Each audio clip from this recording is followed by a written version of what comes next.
says that NHRA limits super stock to 50 to 70 cars at national events. I don't think it's about the quantity of car. I think it's how those classes are treated, how those races are treated when they're there. I tend to agree.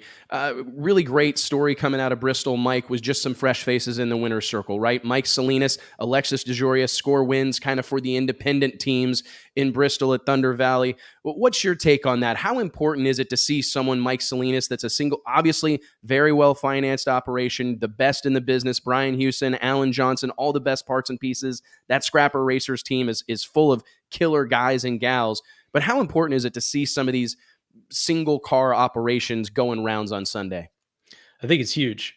And I think that it's obviously great to see these teams. These are not underfunded teams. We know that, especially DeJoria and Salinas. But I think when you go to somewhere like Bristol that has a different atmospheric conditions, the track, I think we talked to Clay on Monday night on our DI ride along show that the track was marginal due to some of the bumps and some of the inconsistencies in the track. It opens it up.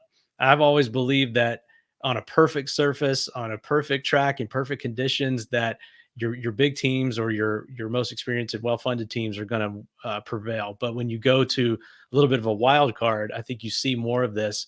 And this is another thing that I would like to see more of. Me too. I think we're staring at the future. That's my opinion. From some of those silly season rumors that exist, with like some downsizing likely happening at Don Schumacher Racing, some things up in the air at JFR and Coletta Motorsports. We got new operations being formed. Tony Stewart Racing just announced last week he's going to be fielding a 2-car team, but single Top Fuels and Funny Car operation in 2022. I think this may be a little sneak peek of what we're going to see in 2022 and beyond. You're definitely going to see more of that. And that was actually good to see him having success. Yeah, we talked about that last week, and I think we're seeing that, like you said, with the Tony Stewart thing, sort of the moving away from really just 1 or 2 super teams with all these cars to smaller. I mean, well-funded.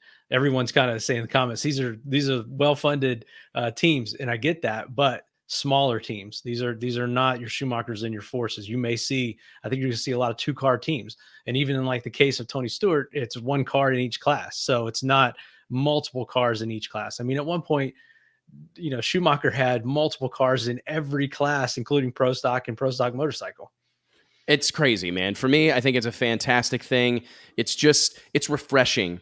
As cool as it is to see, and as much as I appreciate the contribution that teams like John Force Racing, Don Schumacher Racing, these mega teams, Coletta Motorsports, you have to tip your cap to them. You have to be respectful, admire what they've accomplished, and be grateful for it, really. I mean, there have been many times throughout the history of drag racing that we've really been beholden to what these teams decide to do. But to see these these independent teams, single car operations, not only competing and being in the mix, but actually winning and going rounds, fantastic thing for the sport of drag racing. And for what it's worth, I think a sneak peek at 2022. We do have a handful.